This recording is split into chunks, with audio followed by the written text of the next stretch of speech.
Alright, so to all my Duramax people out there that may have L5Ps or whatever, I just happen to have a code,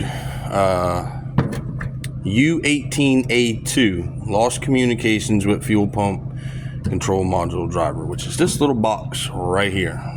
Alright, had a crank, no start.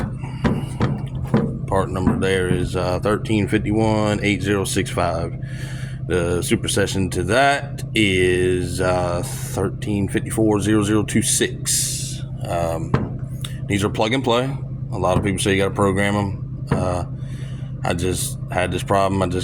Luckily I found one and I plugged it in and we're back up and going.